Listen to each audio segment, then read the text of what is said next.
Et nous voici à un de mes endroits préférés pour montrer les motos. Hein. Donc c'est au-dessus d'un des lacs à Woluwe. Je crois qu'il y a un de vous qui m'a dit que j'étais de Woluwe. Peut-être bien que oui, peut-être bien que non, on sait pas. Alors la voici, la voilà. Et j'aimerais faire juste cette petite vidéo sur les petits extras qu'elle a pour l'instant et que peut-être je compte faire dans pas longtemps. Et puis qui sait, Noël arrive bientôt. Hein. Donc, alors, je vais s'allumer parce que bon, il fait quand même froid dehors. J'ai rajouté bien sûr premièrement le petit spoiler ici de chez JV qui peut redescendre, monter. Alors c'est pour moi, j'aime bien le look de celui d'origine, c'est pour ça que j'ai laissé, j'ai pas changé vers un autre. J'aime bien son look, j'aime bien le fait que du coup l'été je peux rabaisser et avoir du vent dans la gueule, comme ça je crève pas de chaud. C'est un côté pratique et c'est pas moche, ça c'est mon avis. Alors c'est vrai que laisser celui d'origine sans un spoiler, sans rien, même moi qui fais 1m75, j'ai du vent dans la gueule, c'est sur autoroute, c'est insupportable. Donc c'est ça protège rien de base. Donc il faut soit changer, soit rajouter un spoiler comme j'ai fait ici. Le spoiler vaut vraiment le coup. Alors il est quand même à 110 €, il est plus cher que même certains autres pare-brise qu'on peut avoir, mais l'avantage c'est qu'on peut l'enlever et le remettre comme on veut. On n'est pas obligé de serrer, on n'est pas obligé de visser, quoi que ce soit. Donc si je veux l'été, je l'enlève, voilà, j'ai le vent dans la gueule, pas de problème. Ou alors je le redescends un petit peu jusqu'ici et j'ai tout le vent dans la gueule aussi. Hein, et après pour des gens qui font plus de 1m75 comme moi, je sais pas si ça vous sera utile, honnêtement. Je pense pas que vous devriez le prendre si vous faites plus que 1m75 et vous avez la tresseur. Parce que déjà là c'est la position la plus haute, ouais c'est la position la plus haute, le plus penché possible. J'ai du vent qui arrive juste au niveau à mon front en fait. Donc c'est pas. J'ai encore un petit peu de vent mais très très peu. Et donc c'est assez silencieux. Me crache pas sur ma moto s'il te plaît. L'auto-école. Donc à part ça, je vous le conseille franchement, parce que pour toutes les qualités que j'ai dit, donc vous pouvez l'enlever, le remettre quand vous le souhaitez, vous pouvez rabaisser, vous avoir un peu de vent. Alors par contre, si vous l'achetez, vous l'installez, vous allez le mettre directement comme moi vers le haut. Attention, c'est peut-être pas la meilleure position. Il faut tester plusieurs endroits. Avant je l'avais un peu vers le bas et que ceci, le bout ici passe vers le bas et que ce soit vraiment droit comme ça. C'était très bon en ville pour moi, zéro vent. Mais sur autoroute c'est un petit peu mieux comme ça. Donc il faut vraiment le mettre selon votre taille, selon ce que vous faites. C'est aussi l'avantage quoi, c'est-à-dire que vous avez ça, vous pouvez être en ville sans vent ou alors sur autoroute sans vent et vice versa. Donc c'est vraiment très bien, moi je trouve que c'est un super avantage. Bref, on va passer à l'autre option. Ce que j'ai acheté ceci, on m'a posé aussi la question, ce petit support ici. Le petit support ici, pour la monture RAM pour le GPS ou autre chose, c'est pour monter une RAM. Donc ça vient jusqu'ici, voilà, avec la petite boule ici, ça c'est du GPS, et cette petite plaque métallique. Alors ceci j'ai trouvé que sur eBay. Et c'était plus ou moins 30 à 40 €, je sais plus exactement. Attention, il faut prendre le nouveau modèle. Il faut prendre je vais essayer de retrouver le lien et de vous mettre dans la description de la vidéo. Mais il faut prendre le nouveau modèle parce que celui qui dit pas new, l'épaisseur est de 2 mm au lieu de 4 si je me trompe pas. Et du coup, il y a beaucoup de vibrations qui se ressentent quand vous avez votre GPS. Ça tremble non-stop et vous n'arrivez même pas à lire ce qu'il y a dessus. Donc c'est pourri, ça sert à rien. Il faut prendre la version new. Et j'ai pris ça pourquoi? Bah évidemment parce que je l'avais ici au début, comme vous avez pu voir sur la vidéo de mon voyage en France. Bon là elle est chaude, ça va, je vais l'éteindre un peu. Voilà, c'est bien, merci.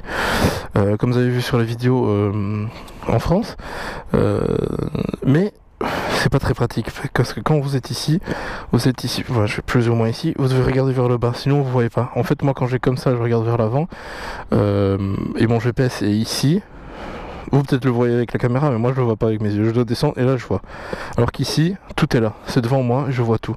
C'est beaucoup plus pratique. Et c'est pour ça que j'ai décidé. C'est très facile à installer. Je sais pas si vous pouvez voir de là. En fait, vous devez enlever le pare-brise, vous enlevez c'est tout dévissé, hein, c'est une vis, c'est simple. Vous enlevez ceci et vous arrivez sur cette pièce-là, cette pièce métallique, la première. Voilà.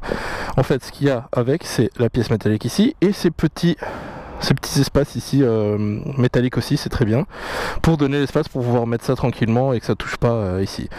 Donc vous pouvez faire l'inverse, hein, vous pouvez mettre la pièce métallique, ça d'abord par contre, les espaceurs ici, la pièce métallique et puis ça. Oui, donc ou alors vous mettez d'abord la petite pièce ici et puis ceci, la pièce, la monture en métallique, qui a je sais pas si vous voyez là, mais il y a le symbole de MT, hein. Je sais pas si ça va se voir, il y a le symbole de MT juste là. Donc certains mettent ça à la place de cette pièce de stock. Moi je ne vais pas, je voulais laisser cette pièce noire devant. Donc ce que je veux dire, c'est que cette pièce métallique, le support en fait peut être mis aussi devant et vous voyez le noir avec le logo MT ici, hein. Ça c'est possible aussi, hein. Donc ça c'est à vous de voir, tout fonctionne, c'est très facile à installer, ça vient avec ces vis là. Par contre je vous conseille de les changer parce que c'est en plein pourri. Regardez, elles sont déjà, celle-ci elle est déjà bouffée, celle-ci aussi. Bref, c'est un peu pourri, mais sinon c'est super. Ça se monte super facilement. 15 minutes, un truc comme ça, super simple. Et c'est super pratique. En tout cas pour ceux qui ont un GPS ici, super pratique. À part bien sûr le top case, que ça j'avais déjà parlé, que j'avais installé. Je compte prochainement aussi ajouter des pare Carter, des crash bars en fait. J'ai hésité entre des top blocks, autre chose, mais putain, il y a beaucoup de calcaire, hein. L'eau à Bruxelles pour laver la moto, c'est mort. Putain quoi. Non, je crois que je vais mettre des crash bars. Par contre, je voulais celles de la marque Felling. Elles étaient en promo, elles le sont plus. Qui venaient comme ça en fait, qui protégeaient c'est plus ou moins comme ça. Parce que je voulais pas vraiment celles de JV ou de Puig ou quoi, parce que elles sont bien, hein, elles viennent d'ici, elles protègent tout, mais elles viennent ici jusqu'au carénage. Et moi j'ai pas envie qu'il y ait une crash bar qui vienne jusqu'ici. Je veux juste qu'elle soit comme ça. Qu'elle protège aussi les carénages, hein, si ça tombe. Mais c'est aussi large que les autres, hein, ça vient plus ou moins ici, mais j'ai pas envie qu'il y ait une barre qui fasse jusqu'ici quoi. C'est un peu long, j'ai pas vraiment envie. Bien sûr, ce serait vous mentir si je vous dis que j'ai pas fait une petite recherche pour un pot, mais je vous avoue que par rapport à la ER6, je suis pas du tout pressé. J'aime bien ce bruit, c'est pas un bruit fort du tout. On le sait, mais c'est un bruit confortable, ça me pète pas les oreilles, c'est bon pour l'autoroute, voilà, c'est un très bon bruit pour moi, c'est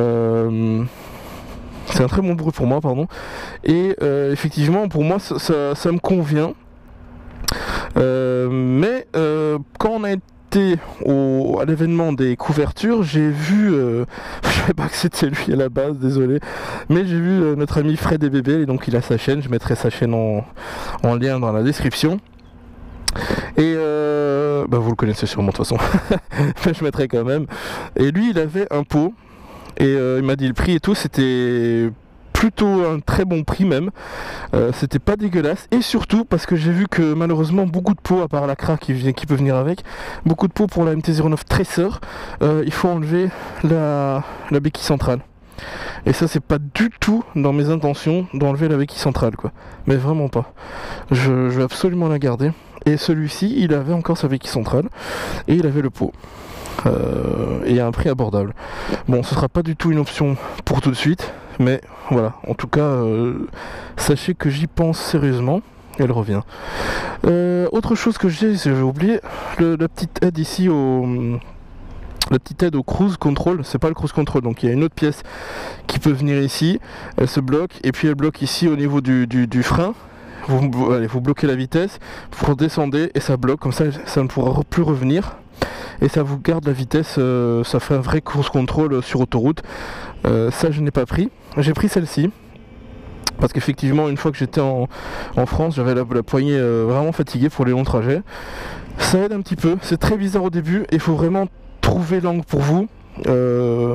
Moi par exemple ce que j'ai fait c'est que je vais sur autoroute et je vois à combien ça me cale. Par exemple si ici c'est quand je serai en 5ème ou 6ème, quand je repose, non c'est l'autre main, mais quand je repose comme ça, voilà, avec le poids de ma main, ça reste à 120 km/h plus ou moins. Voilà, c'est là que je dois bloquer. Donc il faut à ce moment là que vous tourniez pendant que vous roulez, c'est très facile, hein, ça bouge un peu, voilà, vous voyez, vous tourniez et que vous le positionnez selon, selon vos envies. Vous voyez, ça tourne très facilement dans ce sens-ci, hop. C'est peut-être un peu trop pour moi là, mais bon, je verrai après. C'est utile et ça coûte 5 € je crois, un truc comme ça. Ça peut avoir moins cher sur eBay et tout, mais bon, je l'ai acheté sur RAD. Voilà, c'était ma petite vidéo sur les extras. Je pense changer rien d'autre, je pense pas changer ça. Parce que c'est pas trop dégueulasse. Avec le top case c'est pas dégueulasse, sans le top case c'est différent. Avec le top case c'est pas trop dégueulasse. Voilà, je pense rien changer d'autre, je vais pas rajouter des liserés de jantes. Voilà, c'est mes idées pour l'instant. Ah, et aussi peut-être, non, j'avais oublié, j'ai regardé aussi pour peut-être une protection radiateur. Parce que ouais, à chaque fois, bon forcément, y a toutes les merdes qui vont dessus et j'aimerais bien mettre une protection radiateur. C'est pas un nécessaire, hein, je vais pas faire de l'off-road ou quoi, mais voilà, peut-être, j'y pense, c'est pas du tout une nécessité. Voilà. Et bien j'espère que cette vidéo vous a fait plaisir. Hein. Moi c'est juste une petite vidéo pour vous montrer un peu ce que j'ai déjà et ce que je pense prendre. Si vous avez des idées ou des bonnes astuces pour des petits extras pour la moto, n'hésitez pas à me le mettre dans les commentaires. Et sinon moi j'y vais, j'ai d'autres choses à faire. Je vous souhaite une excellente journée et à la prochaine. Prenez soin de vous et de vos proches. Ciao les amis.